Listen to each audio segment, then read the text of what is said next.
Je ne sais pas quel est le signe, mais je sais qu'elle dit que le rosaire est une partie essentielle du message.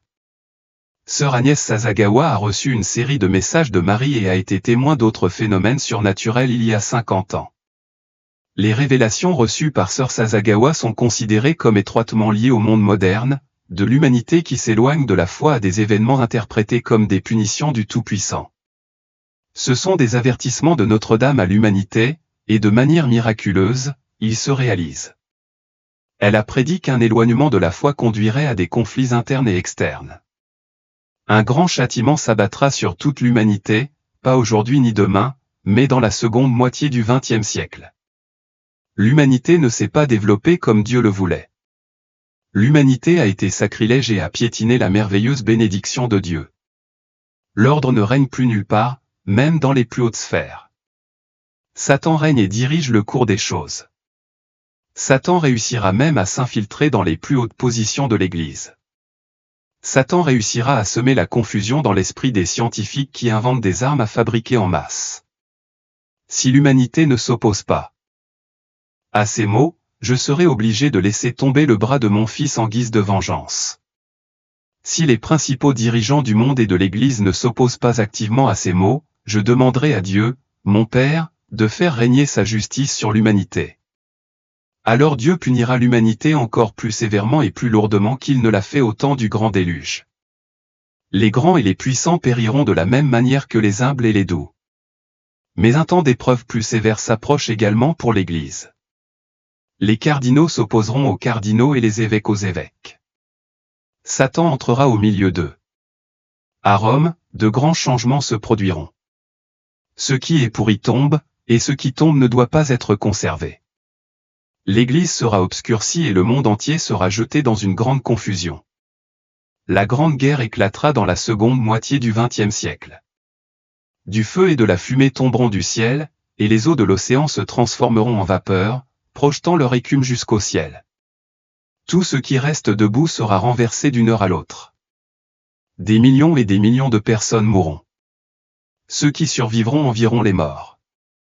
La détresse, la misère et la désolation se répandront dans le monde entier. Le temps approche de plus en plus et l'abîme se creuse de plus en plus. Il n'y aura pas d'échappatoire. Les bons mourront avec les méchants, les grands avec les humbles, les princes de l'Église avec leurs fidèles, les dirigeants des nations avec leur peuple. La mort régnera partout, élevée au triomphe par les hommes égarés ou les auxiliaires de Satan qui seront alors les maîtres de la terre. Plus tard, cependant, lorsque ceux qui auront survécu resteront sur terre, Dieu sera à nouveau invoqué. Quand le monde n'était pas encore corrompu, j'ai fait appel à tous les vrais disciples de mon Fils, à tous les vrais chrétiens et aux apôtres de ces derniers jours. Malheur et malheur plus grand si la conversion ne se produit pas, si tout reste comme c'est, et surtout si tout empire. Les catastrophes naturelles telles que les ouragans destructeurs et les tremblements de terre inquiétants sont perçus comme des signes de punition divine pour le manque de respect de l'humanité envers la conversion et le comportement moral. Non seulement ces signes, mais la destruction continue de l'environnement comme la déforestation, la pollution et l'utilisation excessive des ressources servent également d'avertissement de la ruine provoquée par le péché. Marie a donné une prémonition alarmante de l'avenir et un avertissement à Sœur Agnès dans son dernier message d'Akita le 13 octobre 1973. Si les gens ne se repentent pas et ne s'améliorent pas, a dit Marie, selon Sœur Agnès, le Père infligera un terrible châtiment à toute l'humanité. Ce sera un châtiment plus grand que le déluge ou le déluge impliquant le prophète Noé que la Bible décrit comme on n'en a jamais vu auparavant. Le feu tombera du ciel et anéantira presque toute l'humanité, les bons et les mauvais, n'épargnant ni les prêtres ni les fidèles. Les survivants se retrouveront si désolés qu'ils envieront les morts. Le diable fera rage surtout contre les âmes consacrées à Dieu. La pensée de la perte de tant d'âmes est la cause de ma tristesse.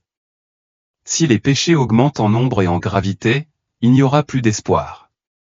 Notre-Dame d'Akita nous a dit que pour que le monde connaisse sa colère, le Père Céleste se prépare à infliger un grand châtiment à toute l'humanité. Le Père infligera un châtiment terrible à toute l'humanité. Ce sera un châtiment plus grand que le déluge, comme on n'en a jamais vu auparavant. Le feu tombera du ciel et anéantira une grande partie de l'humanité, les bons comme les mauvais, n'épargnant ni les prêtres ni les fidèles. Les survivants se trouveront si désolés qu'ils envieront les morts. Les seules armes qui vous resteront seront le rosaire et le signe laissé par mon Fils. Chaque jour, récitez les prières du rosaire. Avec le rosaire, priez pour le pape, les évêques et les prêtres. Notre-Dame nous a aussi dit que la grande tribulation, une prophétie de longue date dans notre tradition ecclésiale, devrait commencer très bientôt. Cette révélation est censée être liée aux prophéties mariales approuvées par l'Église. Le déroulement de cette tribulation devrait être marqué par une intensification des conflits militaires, des catastrophes naturelles et une augmentation des afflictions physiques et spirituelles. Plus précisément, le 13 octobre, anniversaire de la 6e et dernière apparition de Notre-Dame de Fatima, la Sainte Mère devrait manifester un signe. En prévision et comme refuge pendant ces temps tumultueux anticipés, les fidèles sont encouragés à chercher réconfort et force dans les sacramentaux, l'adoration eucharistique et le Saint-Rosaire. L'indifférence à la vie humaine est quelque chose que nous pouvons tous voir se dérouler devant nous. Lorsque vous lisez ces versets, qu'est-ce qui vous vient à l'esprit? Matthieu 24, 10-12 En ce temps-là, beaucoup abandonneront la foi, se trahiront et se haïront les uns les autres. À cause de l'augmentation de la méchanceté, l'amour du plus grand nombre se refroidira. La technologie, si elle a fait du bien, a certainement apporté du mal avec elle. Cela semble être l'une des principales raisons pour lesquelles l'amour des gens les uns pour les autres se refroidit. 1 Corinthiens 13h2 nous dit exactement comment nous devons nous y prendre. Si j'ai le don de prophétie, si je peux comprendre tous les mystères et toute la connaissance, si j'ai la foi jusqu'à transporter des montagnes, mais que je n'ai pas l'amour, je ne suis rien. L'effet de cette froideur est que le frère trahit son frère. Matthieu 24h10 Alors plusieurs tomberont, se trahiront et se haïront les uns les autres. Cette haine est le résultat final de l'amour hypocrite, juste la coquille de l'amour où la chaleur s'est retirée et la glace est entrée. Le résultat n'est plus seulement un amour hypocrite, mais plutôt une haine qui trahit le frère. Jésus dit que la raison de cette montée de l'amour froid et hypocrite qui conduit finalement à la trahison est due à l'augmentation de l'iniquité. Cela vaut la peine d'y réfléchir, car vous pourriez vouloir inverser la situation ainsi, parce que l'amour s'est refroidi, il y a beaucoup d'iniquité. La racine de cette froideur croissante de l'amour dans l'Église les uns envers les autres est une profonde hostilité à l'autorité. C'est mon interprétation de l'iniquité ou une profonde hostilité à l'autorité, en particulier à l'autorité de Dieu. C'est ce qu'est l'iniquité à sa racine, je ne me soumettrai pas à la loi extérieure à mon moi souverain. Je ne vais plus céder à l'autorité. Puisque l'amour froid, dit Jésus, vient de l'augmentation de l'iniquité, nous devons lutter en amont, pour ainsi dire, du fleuve de l'amour. Nous devons remonter jusqu'aux sources. Nous devons lutter contre l'arrogance, l'orgueil et l'autosuffisance, c'est-à-dire contre l'esprit d'iniquité dans nos cœurs qui dit « Je ne me soumettrai pas ». Je n'aime pas que les gens me disent quoi faire, et encore moins un Dieu tout-puissant. L'absence de loi signifie que nous voulons être notre propre loi. Nous ne voulons pas que quiconque, surtout pas un Dieu infaillible et tout-puissant, nous dise quoi faire. Nous voulons créer notre propre sens, créer notre propre identité et créer nos propres règles. Lorsque cela se produit, nous nous séparons du Christ, du Saint-Esprit et donc de l'amour. Lorsque des individus ou des groupes de personnes se détournent des principes de l'Évangile, ils sont dans un état d'apostasie. Un exemple est la grande apostasie, qui s'est produite après que le Sauveur a établi son Église. Après la mort du Sauveur et de ses apôtres, les hommes ont corrompu les principes de l'Évangile et ont apporté des changements non autorisés à l'organisation de l'Église et aux ordonnances de la prêtrise. Pendant la grande apostasie, les gens étaient sans direction divine. Des prophètes vivants ont établi de nombreuses églises, mais elles n'avaient pas le pouvoir de la prêtrise pour conduire les gens à la vraie connaissance de Dieu le Père et de Jésus-Christ. Des parties des Saintes Écritures ont été corrompues ou perdues, et personne n'avait l'autorité de conférer le don du Saint-Esprit ou d'accomplir d'autres ordonnances de la prêtrise. Nous vivons maintenant à une époque où l'Évangile de Jésus-Christ a été rétabli. Mais contrairement à l'Église des temps passés, l'Église de Jésus-Christ des saints des derniers jours ne sera pas vaincue par une apostasie générale. Les Écritures enseignent que l'Église ne sera plus jamais détruite.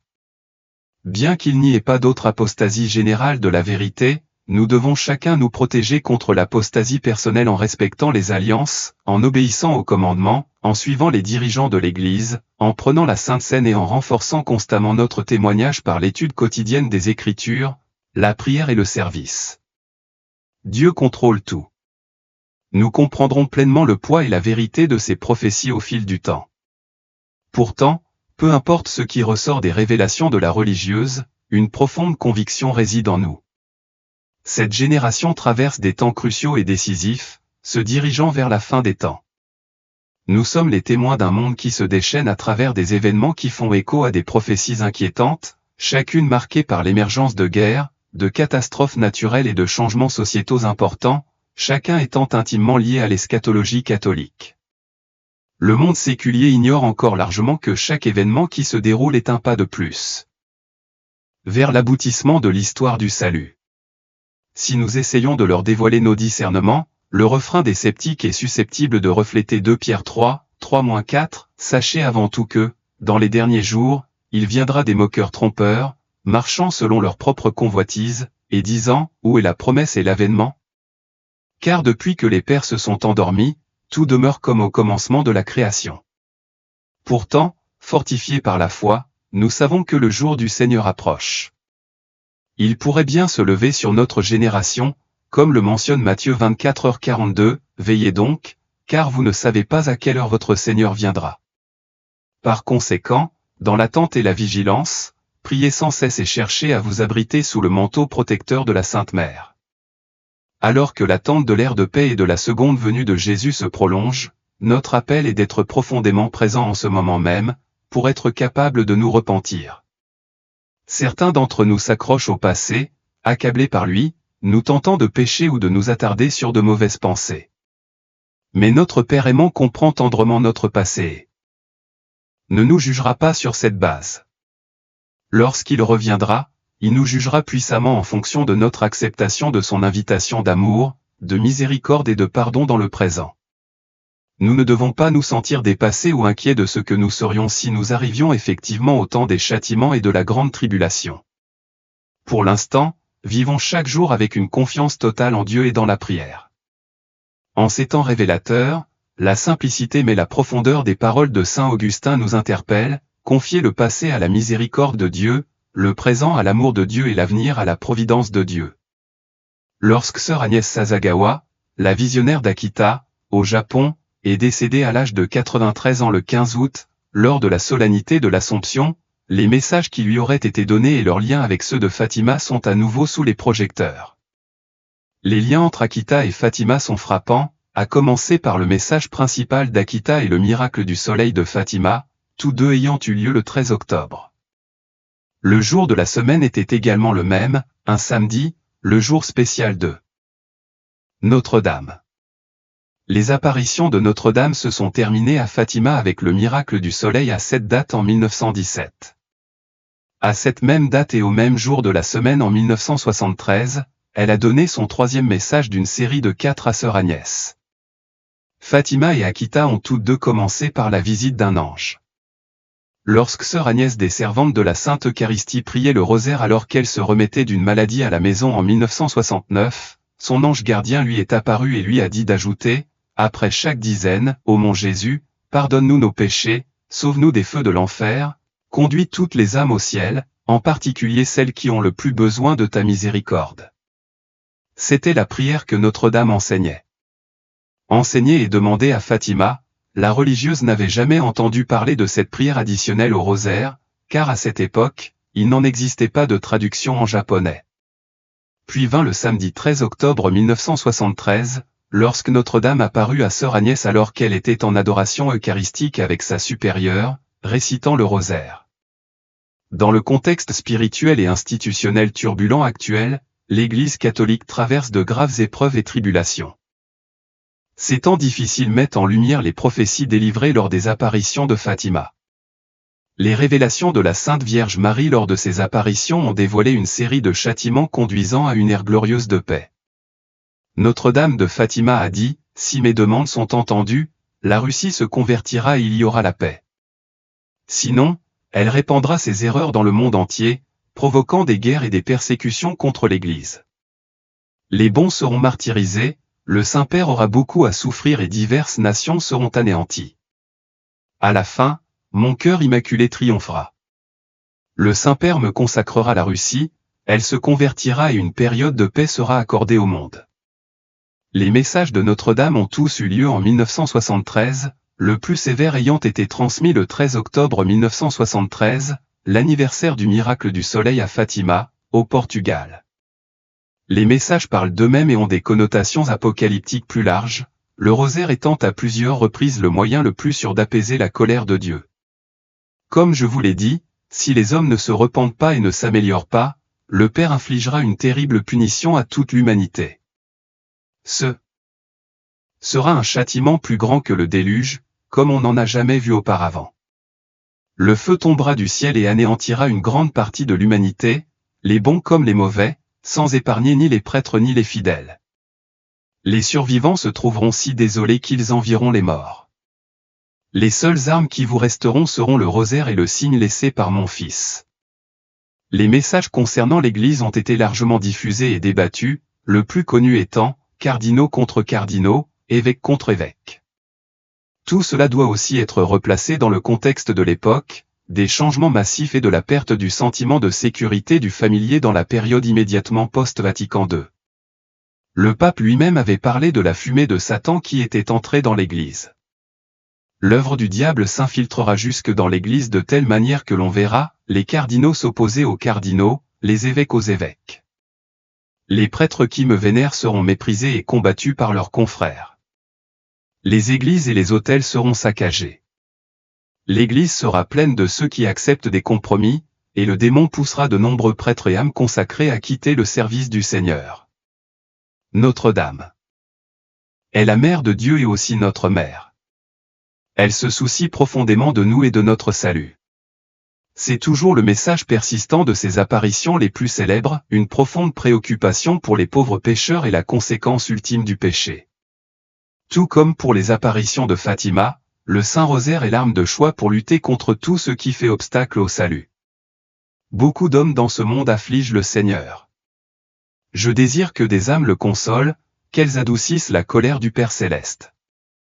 Je désire, avec mon Fils, des âmes qui réparent par leur souffrance et leur pauvreté les pécheurs et les ingrats. Priez beaucoup les prières du rosaire. Moi seul suis encore capable de vous sauver des calamités qui approchent.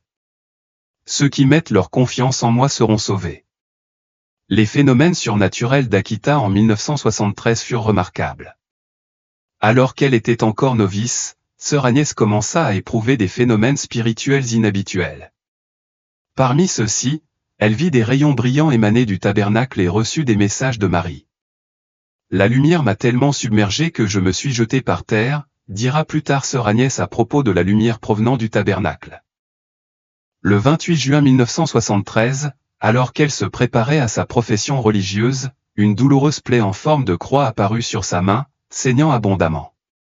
Le premier vendredi de juillet 1973, à 3 heures du matin, le phénomène continua. Le matin, un ange conduisit sœur Agnès à la chapelle, où elle découvrit qu'une statue en bois de Marie, sculptée en 1963 par un sculpteur local, avait développé une blessure semblable à la sienne. Cette statue sera plus tard reconnue comme étant Notre-Dame d'Akita. En s'approchant de la statue, sœur Agnès remarqua plus tard, déconcertée, « Je me suis prosternée sur le sol. Puis j'ai entendu la voix infiniment belle de Marie. » Sœur Agnès n'était plus sourde, et les premiers mots que Notre-Dame lui adressa furent « Ma chère fille, ma novice, tu m'as bien obéi en quittant tout pour me suivre. Ta surdité t'inquiète-t-elle? Tu en seras guérie, sois-en certaine. Persévère, ce sera ta dernière épreuve. Prie en réparation des péchés de l'humanité. » Notre-Dame a également donné de graves avertissements au cours des mois qui ont suivi. Sœur Agnès a déclaré plus tard, « Nous étions mortifiés. Dieu Tout-Puissant montrait sa colère à l'humanité. Si l'homme continue à pécher, il punira le monde. Pour adoucir sa colère, Sainte Marie intercédait pour nous en lui offrant la souffrance du Fils sur la croix, en lui offrant les souffrances des âmes victimes bien-aimées. Par ses offrandes, elle cherche à consoler le Père Céleste. Le dernier message de Notre-Dame a été reçu le 13 octobre 1973. Le matin du 4 janvier 1975, des larmes ont commencé à couler de la statue. Des événements inhabituels ont continué à se produire. Parfois, elle était baignée de sueur et un doux parfum remplissait toute la chapelle. De nombreuses personnes ont été témoins de ce phénomène, chrétiens, bouddhistes, dignitaires et politiciens. Les larmes coulèrent 101 fois, jusqu'à leur arrêt le 15 septembre 1981, jour de la fête de Notre-Dame des Douleurs. Chaque fois que la statue pleurait, les sœurs se rassemblaient et priaient le rosaire devant elle. Des échantillons de ces larmes et de cette sueur furent recueillis et analysés dans les laboratoires médico-légaux des universités d'Akita et de Gifu. On découvrit qu'ils étaient constitués de fluide corporel. Comme si cela n'était pas assez remarquable, une chaîne de télévision locale visita le couvent en décembre 1978 et filma la statue de Notre-Dame en train de pleurer. Cette vidéo fut ensuite diffusée à la télévision japonaise, ce qui est considéré comme l'un des événements les plus remarquables de l'histoire des médias audiovisuels. Ajouté à la guérison de nombreux pèlerins sourds après avoir visité le couvent, la renommée d'Akita se répandit. Il fallut cependant un documentaire anglais de 1990, tourné dans le couvent et comprenant des entretiens avec la sœur Sasagawa et l'évêque Ito, pour que les messages bruts et parfois terrifiants d'Akita atteignent un public mondial. Nous pouvons voir ce qui se passe dans l'Église et dans le monde et reconnaître la nécessité de la prière et du repentir. Ce message semble plus pertinent chaque jour qui passe. Que les prophéties concernant la persécution des prêtres, l'éruption et la floraison de l'hérésie au sein de la Sainte Mère Église et d'autres événements se soient déjà produits, se produisent maintenant ou se produiront dans le futur, je n'ai aucun commentaire à faire. Si quoi que ce soit, ces prophéties devraient rendre notre résolution de prier et de faire des sacrifices plus urgentes. Quant au statut officiel d'Akita dans l'Église, l'évêque Ito a publié une lettre pastorale le dimanche de Pâques, le 22 avril 1984, déclarant « Je reconnais le caractère surnaturel d'une série d'événements mystérieux concernant la statue de la Sainte Mère Marie, qui se trouve dans le couvent de l'Institut des Servantes du Sacré-Cœur de Jésus dans la Sainte Eucharistie à Yuzawa, Soa, Akita. Je ne trouve dans ces événements aucun élément contraire à la foi et à la morale catholique.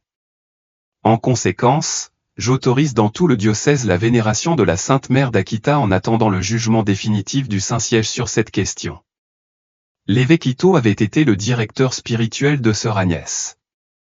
Comme je l'ai déjà mentionné, c'est lui qui l'avait encouragé à poursuivre sa vocation auprès de l'Institut des Servantes du Sacré-Cœur de Jésus dans la Sainte Eucharistie. Il avait fondé l'institut dans son diocèse et c'est à lui et à sa mère supérieure que sœur Agnès confia tout ce qui lui était arrivé. L'évêque Ito a déclaré plus tard, un évêque a la responsabilité de son diocèse de mener des enquêtes sur tout événement inhabituel. C'était une première pour moi. Je n'étais pas en mesure de juger rapidement, alors j'ai dit à sœur Sasagawa qu'elle ne devait pas spéculer. Qu'elle devait garder le silence. Tous les évêques du Japon n'étaient pas aussi convaincus. L'archevêque de Tokyo, qui devint plus tard le cardinal Peter Shirayanaji, a déclaré dans une interview accordée en 1990 au périodique italien 30 Giorni, aujourd'hui disparu mais autrefois très influent, que les événements d'Akita ne devaient plus être pris au sérieux. Le Vatican, pour sa part, n'a jamais fait de déclaration officielle sur Akita. Le cardinal Joseph Ratzinger, alors préfet de la Congrégation pour la doctrine de la foi, a donné son accord verbal à la lettre de 1984 de ce dernier lors d'une conversation privée en juin 1988 avec l'évêque Ito, alors à la retraite, sans toutefois porter de jugement sur la crédibilité des événements. On a beaucoup spéculé sur le fait que le Saint-Siège allait finalement faire une déclaration sur Akita, étant donné que le dicaster pour la doctrine de la foi a récemment publié de nouvelles normes pour procéder au discernement de prétendus phénomènes surnaturels. Faut-il s'inquiéter des messages de Notre-Dame à Akita? Oui, bien sûr. Reprenons les paroles de Saint Jean dans sa première lettre, « Bien-aimés, ne vous fiez pas à tout esprit, mais éprouvez les esprits pour savoir s'ils sont de Dieu, car plusieurs faux prophètes sont venus dans le monde. Voici comment vous pouvez connaître l'Esprit de Dieu, tout esprit qui confesse Jésus-Christ venu en chair est de Dieu, et tout esprit qui ne confesse pas Jésus n'est pas de Dieu. C'est l'esprit de l'Antéchrist, qui, comme vous l'avez entendu, doit venir, mais qui, en réalité, est déjà dans le monde. En 1973, notre Sainte Mère est apparue à Sœur Agnès Sasagawa des Servantes de la Sainte Eucharistie dans son couvent d'Akita, au Japon. Les apparitions de notre Mère ont été précédées de plusieurs miracles charistiques et de visites de l'ange gardien de Sœur Agnès. Il est intéressant de noter que Sœur Agnès était sourde à l'époque, mais qu'elle a ensuite été miraculeusement guérie. De plus, elle a eu les stigmates sur sa main gauche, et une statue de Notre-Dame a été vue suinter ou saigner à plusieurs reprises et pleurer des larmes environ 101 fois en 1975. Notre-Dame est apparue à Sœur Agnès à 3 reprises, le 6 juillet 1973, le 3 août 1973 et le 13 octobre 1973. Son message du 13 octobre 1973 est le plus significatif et le plus détaillé des messages. Astérisque, comme je vous l'ai dit, si les hommes ne se repentent pas et ne s'améliorent pas, le Père infligera un terrible châtiment à toute l'humanité. Ce sera un châtiment plus grand que le déluge, tel qu'on n'en a jamais vu auparavant. Le feu tombera du ciel et anéantira une grande partie de l'humanité où les bons comme les mauvais n'épargnant ni les prêtres ni les fidèles. Les survivants se trouveront si désolés qu'ils envieront les morts. Les seules armes qui vous resteront seront le rosaire et le signe laissé par mon Fils. Récitez chaque jour les prières du rosaire. Avec le rosaire, priez pour le pape, les évêques et les prêtres. L'œuvre du démon s'infiltrera jusque dans l'Église de telle manière qu'on verra des cardinaux s'opposer à d'autres cardinaux, des évêques contre d'autres évêques. Les prêtres qui me vénèrent seront méprisés et combattus par leurs confrères. Les églises et les autels seront saccagés. L'Église sera pleine de ceux qui acceptent des compromis, et le démon poussera beaucoup de prêtres et d'âmes consacrés à quitter le service du Seigneur. Le démon sera particulièrement implacable contre les âmes consacrées à Dieu. La pensée de la perte de tant d'âmes est la cause de ma tristesse. Si les péchés augmentent en nombre et en gravité, il n'y aura plus de pardon pour eux. Astérisque, notre Sainte Mère nous a apporté beaucoup de choses à considérer. La première partie de son message rappelle le livre de l'Apocalypse. Dans Apocalypse 16, 8-9, il est écrit, le 4e ange versa sa coupe sur le soleil. Il reçut le pouvoir de brûler les gens par le feu. Les gens furent brûlés par la chaleur torride et blasphémèrent le nom de Dieu, qui avait pouvoir sur ces fléaux. Mais ils ne se sont pas repentis ni ne lui ont donné gloire. Les 2e et 3e parties parlent de l'infiltration du diable dans l'Église pour la détruire de l'intérieur, en provoquant des conflits internes parmi les dirigeants de l'Église et la persécution des fidèles par d'autres membres et même par les dirigeants de l'Église. Les événements qui se déroulent dans notre monde et notre nation aujourd'hui exigent une profonde réflexion. Les fidèles et toute l'humanité devraient s'inquiéter de la voie eschatologique sur laquelle nous nous trouvons. La guerre fait rage en Ukraine, et maintenant entre Israël et le Hamas, avec des menaces d'escalade au-delà de ces régions. La Chine communiste étend rapidement ses forces armées, menaçant ses voisins d'Extrême-Orient. L'Iran et la Corée du Nord continuent leur quête d'armes nucléaires. Sur le plan national, notre nation est confrontée à une inflation galopante, à des bouleversements politiques et sociaux généralisés et à un affaiblissement significatif dans de multiples dimensions militairement, économiquement, politiquement, diplomatiquement et moralement. Même notre propre Église est en lutte interne, divisée entre ceux qui défendent les enseignements traditionnels et ceux qui cherchent à modifier les doctrines fondamentales. C'est pourquoi les messages de notre Sainte Mère à Akita sont si profondément pertinents aujourd'hui. Parallèle entre Fatima et Akita. Les similitudes entre les messages de Marie à Fatima et à Akita soulignent la gravité de notre situation et devraient inciter les fidèles à agir. À ces deux endroits, notre Sainte Mère a mis en garde contre les péchés de l'humanité et contre la gravité de leur offense envers Dieu. A prédit la punition divine sur l'humanité pour ses péchés persistants. A prophétisé la persécution de l'Église et des fidèles, jusqu'au martyre. A appelé à la prière, au repentir et à la réparation pour les pécheurs. Pourtant, au milieu de ces terribles avertissements, elle a également apporté de l'espoir, promettant de nous aider dans cette lutte. Akita, une amplification des avertissements de Fatima. Akita n'est pas une simple répétition de Fatima, c'est une amplification des avertissements urgents de Marie. C'est un appel renouvelé au repentir et à la réparation. C'est un rappel brutal que l'humanité n'a pas tenu compte des avertissements donnés à Fatima. Nous vivons des temps périlleux, même si la fin n'est pas encore arrivée. Pourtant, nous avons un puissant allié et défenseur en la personne de notre Sainte Mère. Comme elle l'a dit aux 3 enfants à Fatima le 13 juillet 1917, à la fin, mon cœur immaculé triomphera. Et finalement, nous savons comment tout cela finira, alors ils verront le Fils de l'homme venir sur une nuée avec puissance et une grande gloire. Mais quand ces signes commenceront à se produire, tenez-vous droit et relevez vos têtes, car votre rédemption est proche. Luc 21, 27-28, Nostradamus, Sœur Agnès Sasagawa et les prophéties pour 2024. Avez-vous déjà frémi devant les sombres prédictions de Nostradamus? Si c'est le cas, préparez-vous, car 2024 nous réserve une prophétie encore plus choquante.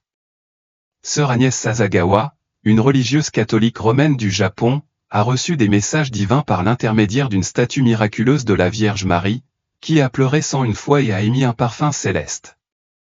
Ces messages, qui ont commencé en 1973, contenaient des prophéties de catastrophes mondiales et des avertissements pour l'Église et le monde. Un ange est apparu dans le rêve de Sœur Sasagawa, l'avertissant des conséquences catastrophiques si l'humanité ne se repent pas. Que nous réserve 2024? Serait-ce la dernière chance pour l'humanité d'éviter la punition divine? Avant de révéler les prédictions choquantes de Sœur Sasagawa pour 2024, examinons de plus près le parcours miraculeux de cette femme extraordinaire. Les rencontres mystiques de Sœur Sasagawa. Une série d'événements mystiques a commencé au début de l'année 1973 lorsque Sœur Sasagawa a soudainement perdu complètement l'ouïe. Les médecins lui ont diagnostiqué une surdité irréversible, mais elle n'a pas perdu espoir. Avec une détermination inébranlable, elle a appris à lire sur les lèvres pour continuer à communiquer. Puis, alors que tout semblait perdu, Dieu est intervenu. En 1974, pendant l'adoration eucharistique, un ange est apparu à Sœur Sasagawa avec un message spécial, son audition serait temporairement rétablie d'août à octobre. Miraculeusement, cela s'est produit exactement comme prédit, mais seulement pendant 5 mois. Mais les miracles ne se sont pas arrêtés là. Le 25 mars 1982, fête de l'Annonciation, l'ange apparut à nouveau, révélant que son audition serait entièrement rétablie par l'intercession de la Vierge Marie. Une fois de plus, la prophétie se réalisa, marquant une nouvelle intervention divine dans la vie de Sœur Sasagawa. Le deuxième grand miracle. Un autre événement miraculeux qui rendit Sœur Sasagawa célèbre s'est produit le 28 juin 1973 lors d'une séance de prière. Alors que l'ange lui rendait visite, elle ressentit soudain une vive douleur. Douleur dans la paume gauche. En l'inspectant, Sœur Sasagawa découvrit une plaie en forme de croix qui saignait abondamment. Fait remarquable, ces stigmates se reflétaient sur la statue en bois de la Vierge Marie dans la chapelle, qui se mit également à saigner de manière similaire.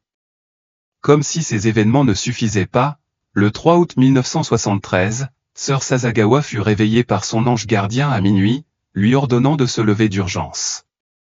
Ce n'était pas seulement un signal d'alarme, mais un avertissement spirituel, lui signalant qu'elle devait se préparer à des épreuves encore plus grandes. Le lendemain, alors qu'elle s'apprêtait à entrer dans la chapelle, elle sentit une présence sombre l'attaquer ou une rencontre qu'elle interpréta comme une attaque démoniaque. Les phénomènes surnaturels entourant Sœur Sasagawa continuèrent à se dérouler de manière spectaculaire. Le 29 septembre 1973, pendant les prières du soir, quelque chose d'étonnant se produisit. La même statue de la Vierge Marie, qui avait saigné plus tôt, se mit à transpirer abondamment. La sueur dégageait un parfum céleste. Ce n'était pas une sueur ordinaire, c'était une sécrétion huileuse avec un parfum divin qui laissait tous ceux qui en étaient témoins dans l'admiration. Le miracle le plus émouvant de tous se produisit peut-être le 4 janvier 1975. La statue en bois de la Vierge Marie, qui avait saigné et transpiré auparavant, se mit alors à pleurer de vraies larmes. Ces pleurs n'étaient pas un événement passager, cela a été scientifiquement documenté, les larmes ayant été analysées et il a été confirmé qu'elles étaient d'origine humaine. La vie de sœur Agnès Sasagawa est une succession d'événements surnaturels qui ont non seulement façonné sa propre foi, mais qui ont aussi émerveillé le monde. Ces signes miraculeux ont touché le cœur de millions de croyants et ont ouvert une histoire mystique intemporelle. Retournons au 12 juin 1973, lorsqu'une série d'événements divins a commencé. Imaginez ceci, sœur Sasagawa est entrée dans la chapelle et a été immédiatement accueillie par une mystérieuse lumière émanant du tabernacle. Ce n'était pas une visite ordinaire à la chapelle, la lumière était un messager divin, un prélude aux événements extraordinaires qui allaient se dérouler dans les jours suivants. Le 14 juin, lors d'une séance de prière devant le Saint-Sacrement, la lumière est revenue cette fois avec une teinte rouge éclatante. Selon le Père Yasuda, ces lumières étaient des signes clairs de la visite imminente de la Vierge Marie. Mais ces rencontres divines ne se sont pas arrêtées là. Le 28 juin 1973, la veille de la fête du Sacré-Cœur, un autre événement vraiment spectaculaire se produisit. Alors que sœur Sasagawa et ses conseillers méditaient en silence, une nuée d'anges apparut autour de l'autel. Cette scène ressemblait à un dévoilement céleste, une présence sacrée au-delà des mots. Le lendemain, alors qu'elle priait le rosaire, une mystérieuse figure apparut à sa droite, c'était son ange gardien.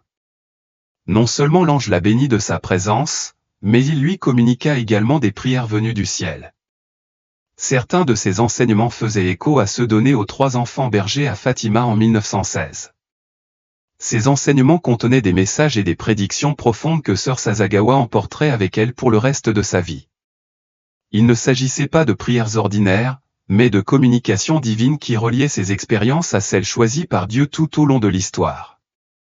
Les miracles de ce voyage ont non seulement renforcé la foi de sœur Sasagawa, mais ont également inspiré d'innombrables générations de croyants. C'est là que le mystère s'approfondit. Les rencontres de sœur Agnès Sasagawa avec la Vierge Marie en 1973, entourées de signes et de miracles, l'ont amenée à recevoir 3 messages importants de la Vierge. Ces messages ont non seulement approfondi sa foi, mais ont également eu un retentissement dans toute la communauté catholique mondiale. Ils sont devenus un puissant appel pour réveiller les croyants et une lumière directrice pour beaucoup en ces temps troublés. Plongeons-nous maintenant dans les détails de la chronologie et du contenu de ces messages, transmis dans une petite chapelle d'Akita, au Japon, dans des circonstances extraordinaires. Le cadre lui-même, une humble chapelle de couvent, était le lieu où l'ordinaire rencontrait le divin. Mais The Divine ajoute un contexte profond aux événements dramatiques dont sœur Sasagawa et les autres religieuses ont été témoins. Ce lieu modeste mais sacré est devenu le théâtre d'événements miraculeux qui allaient inspirer les croyants du monde entier. Tout a commencé le 6 juillet 1973, alors que sœur Sasagawa priait dans la chapelle. L'atmosphère a changé lorsque la statue de la Vierge Marie, taillée dans un seul morceau de l'arbre japonais Katsura, a soudainement rayonné d'une lumière surnaturelle. Cette lumière était plus qu'un simple phénomène visuel, elle annonçait le début d'une série de communications spirituelles profondes qui allaient changer la vie de sœur Sasagawa et inspirer le monde. Au cours de cette première rencontre, la Vierge Marie a reconnu les stigmates et la perte auditive de sœur Sasagawa, qu'elle a interprétés comme des signes physiques d'un appel spirituel. Le message était clair, axé sur la réparation et une forme de prière et de sacrifice pour expier les péchés de l'humanité. Sœur Sasagawa a été invitée à prier la prière des servantes de l'Eucharistie, une prière spécifique mise en avant non seulement pour sa guérison personnelle, mais aussi comme canal pour le salut du monde par l'Eucharistie. Ce moment ne concernait pas seulement les luttes personnelles de sœur Sasagawa contre la santé, c'était un appel à l'action, exhortant à un engagement spirituel plus profond et à une intercession pour l'Église et ses dirigeants. La Vierge Marie a souligné l'importance de prier le rosaire et d'accomplir des actes de réparation, des outils spirituels suffisamment puissants pour atténuer les péchés du monde. Il ne s'agissait pas de prières ordinaires, mais d'un rappel de la force invisible que l'on trouve dans une dévotion sincère. Le deuxième message, délivré le 3 août 1973, a intensifié le sentiment d'urgence. La Vierge Marie a exprimé sa profonde tristesse pour les péchés de l'humanité, qui, selon elle, ont causé de grandes souffrances au Seigneur. Elle a parlé de la nécessité pour les âmes de consoler le Christ et d'apaiser la colère du Père céleste. Ce message n'était pas seulement un appel, mais aussi un grave avertissement. Si l'humanité ne se repentait pas, un châtiment sévère s'abattrait sur le monde, un châtiment qui n'épargnerait personne, affectant à la fois les justes et les méchants. Sœur Sasagawa a été chargée de transmettre ces avertissements à sa supérieure, en soulignant la gravité de la situation. Le message a également révélé l'infiltration de l'œuvre du diable au sein de l'Église, prédisant des conflits internes et un éloignement de la foi qui remettrait en cause les fondements mêmes de l'Église. Les communications divines de Sœur Sasagawa ont continué d'inspirer d'innombrables croyants dans le monde entier, nous rappelant la puissance de la foi et la nécessité d'une prière sincère dans les moments de grande épreuve. Ces messages n'appellent pas seulement à la repentance, mais exhortent également à agir pour protéger l'Église de la décadence et pour maintenir la foi dans les temps sombres. Le 13 octobre, jour anniversaire du miracle du soleil à Fatima, la Vierge Marie a délivré son dernier message à Sœur Sasagawa. Ce message était peut-être le plus apocalyptique, prédisant un feu du ciel et un châtiment plus grand que le déluge. La Vierge a décrit un monde désolé après le châtiment, où les vivants enviraient les morts. Cependant, dans ce message, il y avait aussi une promesse et une solution. Le rosaire et le signe laissé par le Christ étaient présentés comme les seuls moyens de supporter les épreuves à venir. L'accent a été répété sur le rosaire, soulignant son importance dans l'intercession pour le pape, les évêques et les prêtres. Une enquête approfondie sur les messages de Sœur Sasagawa a suivi peu après. Une fois que les mystérieux événements d'Akita ont commencé à se dérouler, les autorités religieuses ont pris des mesures. Il ne s'agissait pas d'une enquête ordinaire, mais d'une enquête complexe qui a duré des décennies et qui a plongé au cœur des allégations surnaturelles qui avaient choqué la communauté locale et retenu l'attention du reste du monde. L'enquête a commencé en 1975 lorsque l'évêque John Shojiro Ito de Niigata, intrigué et peut-être un peu déconcerté par les rapports provenant du couvent, a contacté la Congrégation pour la Doctrine de la foi, CDF, l'organisme du Vatican chargé de promouvoir et de sauvegarder la doctrine. À cette époque, les événements surnaturels créaient un buzz qui résonnait au-delà de la paisible ville d'Akita, faisant sourciller et prendre conscience de la spiritualité dans le monde entier. La CDF, appliquant les normes nouvellement établies pour enquêter sur de telles allégations, a adopté une approche prudente dans l'évaluation des miracles rapportés. Lors de l'examen des apparitions présumées, le Vatican a informé l'évêque Ito que la responsabilité de l'enquête initiale lui incombait en tant qu'évêque local. Ainsi, en 1976, une commission d'enquête a été créée. Cependant, cette commission n'a pas pu déterminer de manière concluante la nature surnaturelle des événements, laissant plus de questions que de réponses. Ne se laissant pas décourager, l'évêque Ito, armé de nouvelles directives de la Congrégation pour la doctrine de la foi, CDF, et poussé par les événements mystérieux en cours, a fait pression pour une enquête plus approfondie. En 1981, la situation avait évolué avec des preuves plus convaincantes pouvant soutenir les allégations surnaturelles. Cela a incité l'évêque Ito à compiler un dossier complet de ces nouveaux événements. Malgré ses efforts, la réponse de la CDF resta tiède. Elle jugea les événements défavorables et refusa d'ouvrir une nouvelle enquête. Cependant, l'évêque Ito n'était pas du genre à abandonner facilement. En 1982, il affirma que la réponse précédente de la CDF était peut-être fondée sur un malentendu. Il rencontra personnellement les responsables de la CDF en 1983 pour présenter son cas. Cette persistance conduisit à un développement significatif en 1984. Après près de 8 ans d'examen et de réflexion minutieux, l'évêque Ito fit un geste audacieux, il publia une déclaration reconnaissant le caractère surnaturel des événements liés à la statue du couvent. Il autorisa la vénération de Notre-Dame d'Akita dans son diocèse, en notant soigneusement qu'il s'agissait d'une révélation privée et qu'elle n'avait pas le même poids que la révélation publique, qui est nécessaire au salut. La reconnaissance par l'évêque Ito des événements d'Akita fut faite avec beaucoup de prudence. Il précisa que sa déclaration n'était que temporaire, en attendant un jugement définitif du Saint-Siège. Cette formulation prudente laissait la place à une enquête plus approfondie de la part des autorités supérieures, reflétant à la fois son respect pour la structure hiérarchique de l'Église et son engagement en faveur de la vérité. l'affaire prit une autre tournure en juin 1988 lorsque l'évêque Ito, désormais à la retraite, rencontra le cardinal Joseph Ratzinger, alors chef de la Congrégation pour la doctrine de la foi. Le cardinal Ratzinger approuva verbalement la lettre d'Ito de 1984, une approbation significative mais subtile. Cependant, il s'abstint de porter un jugement formel sur la crédibilité des événements, maintenant la position prudente du Vatican. Malgré les délibérations de l'Église, les opinions au sein de ses dirigeants restèrent divisées. En 1990, l'archevêque Peter Shirayanaji de Tokyo, qui était également président de la Conférence des évêques catholiques du Japon, exprima son scepticisme à l'égard des événements d'Akita. Dans une interview au magazine italien 30 Giorni, il déclara qu'il ne devait plus être pris au sérieux.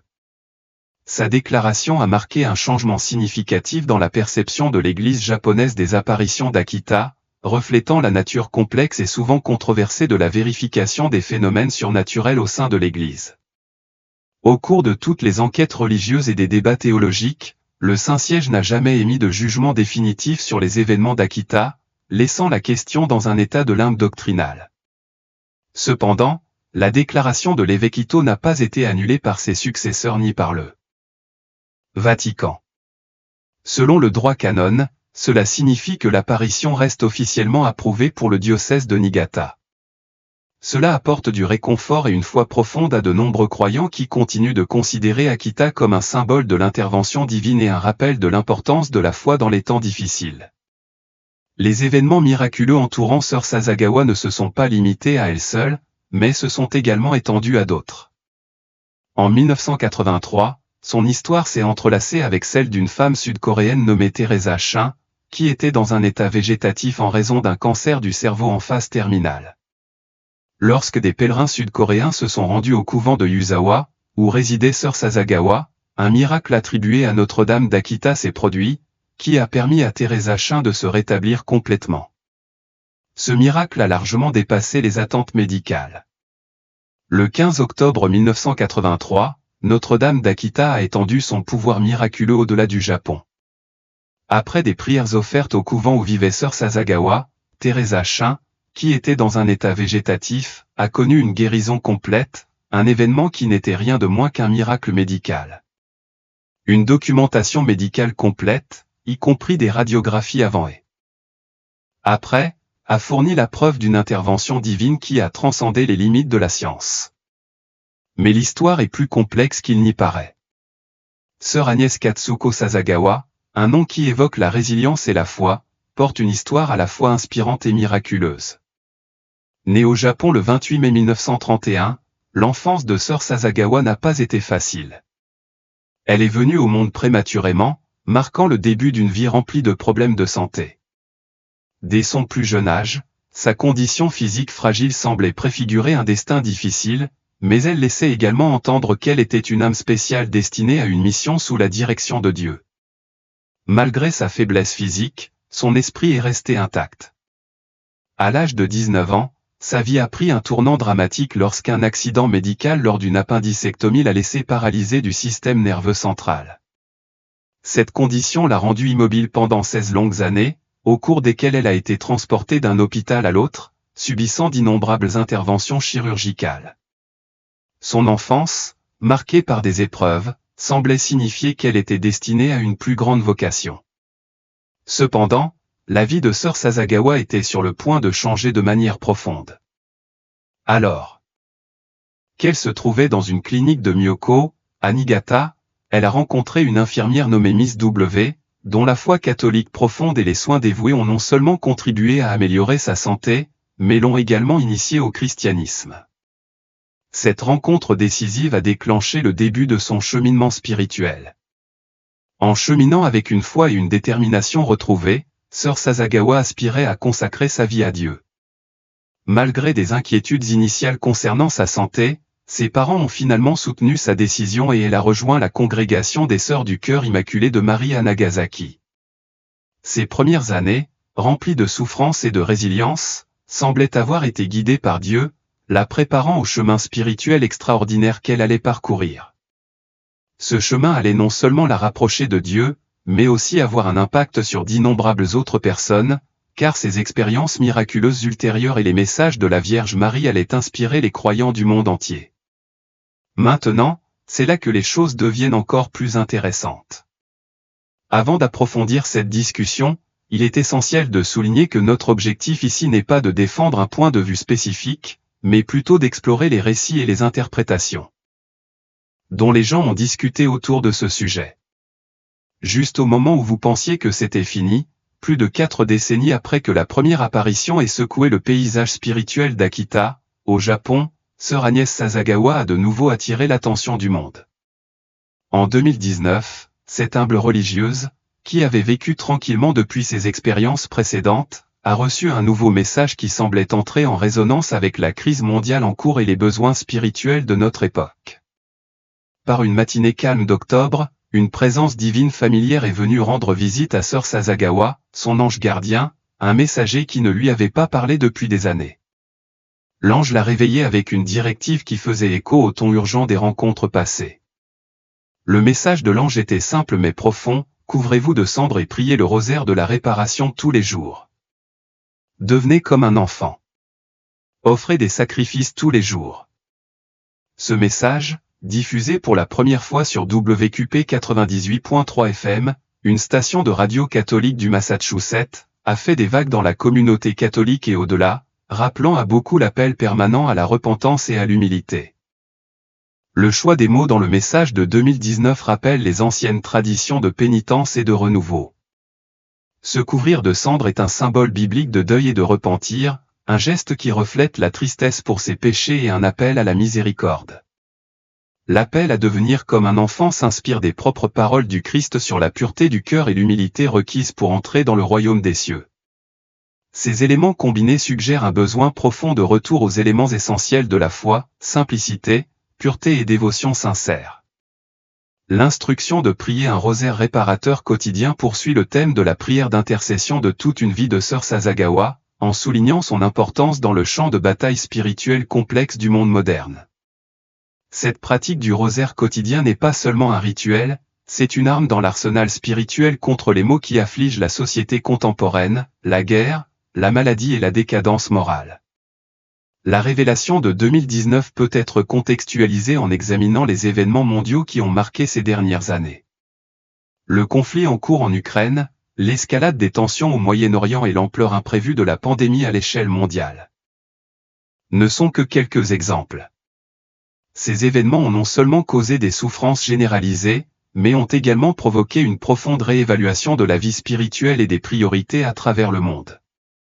De plus, les catastrophes naturelles qui frappent avec une fréquence et une intensité apparemment croissantes appellent une réponse spirituelle.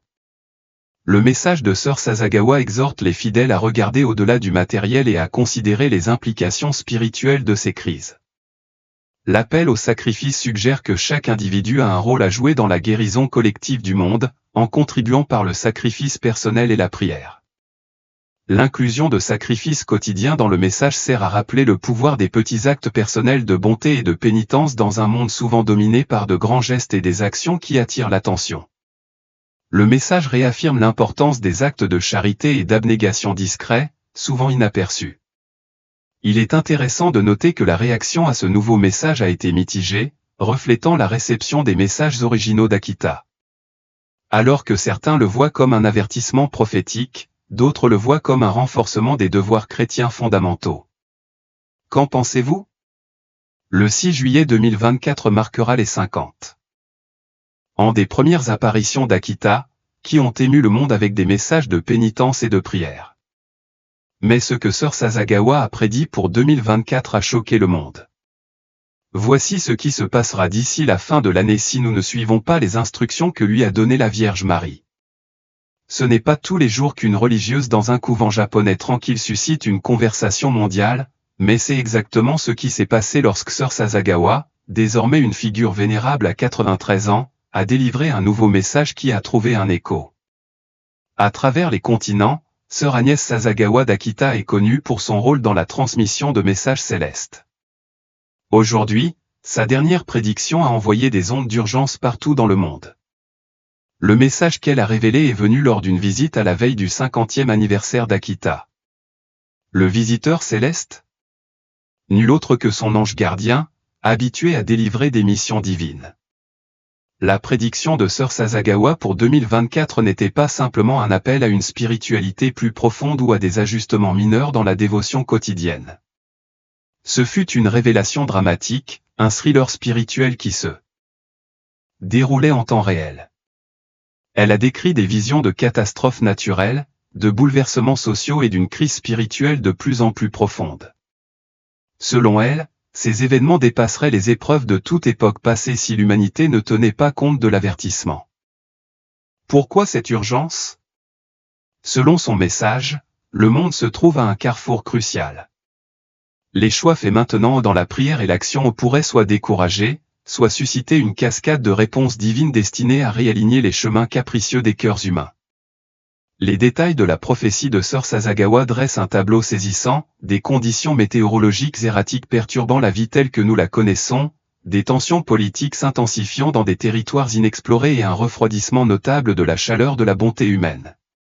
En 2024, il y aura un réveil, a-t-elle déclaré, suggérant une double signification, un réveil brutal aux conséquences des péchés accumulés ou un réveil spirituel si l'humanité répond à l'appel à la repentance. Les réactions à sa prophétie ont été aussi diverses que le public mondial qu'elle a atteint. Les sceptiques la rejettent comme une ferveur apocalyptique, un vestige désuet du fanatisme religieux. Mais les croyants et les chefs spirituels du monde entier font écho à son appel, en organisant des veillées de prière et des récitations de rosaires. Leur foi est renforcée par l'authenticité de ces messages précédents, que le temps a traités avec révérence plutôt qu'avec ridicule. Ce nouveau message relance également le débat sur le rôle de la prophétie dans la foi moderne. À une époque où les données règnent en maître, les avertissements abstraits d'une religieuse presque centenaire mettent le monde au défi de reconsidérer la valeur des idées spirituelles. C'est un choc de perspective, le scepticisme scientifique contre la foi ancienne. Pourtant, la prédiction de Sœur Sasagawa pour 2024 ne concerne pas seulement le feu et le soufre. C'est un appel à l'introspection, exhortant les individus et les communautés à regarder vers l'intérieur, à redécouvrir les braises de la foi qui peuvent éclairer le chemin à travers les ténèbres imminentes. C'est un rappel que parfois, les vérités les plus profondes ne viennent pas de proclamations bruyantes sur les plateformes numériques, mais des murmures discrets et constants de ceux qui ont longtemps écouté le divin. Et pourtant, il y a un retournement de situation inattendu. Sœur Agnès Sasagawa d'Akita a transmis un message sur ce qu'elle a vu en enfer, et il comprend un avertissement terrible sur l'avenir du pape François. En raison de l'urgence de sa révélation, elle exhorte le monde à y prêter attention et à agir. Selon sa vision, elle a vu 5 papes en enfer, dont le pape Anastase II, 496 à 498 après Jésus-Christ, condamné pour hérésie. Le pape Nicolas III, 1277 à 1280 après Jésus-Christ, condamné pour népotisme. Son message contenait également un avertissement concernant le pape François, faisant référence à sa récente maladie comme un signe de danger spirituel. Certaines interprétations suggèrent que le pape François pourrait être le dernier pape, parfois appelé Pierre le Romain. Selon cette croyance, Satan cherche à affaiblir le pape François, car il est resté constant dans la reconnaissance de l'existence du diable et de la bataille spirituelle en cours au sein de l'Église. L'Église catholique enseigne que Satan est un trompeur qui travaille sans relâche pour saper la foi. Que l'on croit ou non aux visions de Sœur Sasagawa, son message nous rappelle les luttes spirituelles qui continuent de façonner le monde. L'ange déchu éloigne activement l'humanité de Dieu, comme ses prédécesseurs. Le pape François affirme cette croyance, en se tenant fermement contre les forces du mal. Sœur Agnès nous a rassurés en nous disant que le pape François est un bon dirigeant, béni par Dieu et destiné au paradis. Dieu le protégera et il surmontera tous les défis. La Bible parle également du paradis et de l'enfer, en particulier dans Matthieu 25, 46, qui déclare « Alors ils iront au châtiment éternel, mais les justes à la vie éternelle ». Ce verset met en évidence les conséquences éternelles de nos actions. Les paroles de Jésus nous rappellent le jugement dernier, où les justes sont séparés des méchants. Frères et sœurs, si nous avons foi en Jésus-Christ, nous serons sauvés et éviterons la séparation éternelle d'avec Dieu. Ceux qui rejettent le Christ, cependant, sont confrontés à la possibilité de l'enfer. Restons fermes dans notre foi et faisons confiance à la protection de Dieu. Amen. Ainsi, chers frères et sœurs, disons ensemble, Seigneur Jésus, je crois que tu es le Fils de Dieu, que tu es mort sur la croix pour me sauver du péché et de la mort, et pour me ramener au Père. Je choisis maintenant de me détourner de mes péchés, de mon égoïsme et de tout ce qui ne te plaît pas dans ma vie. Je te choisis.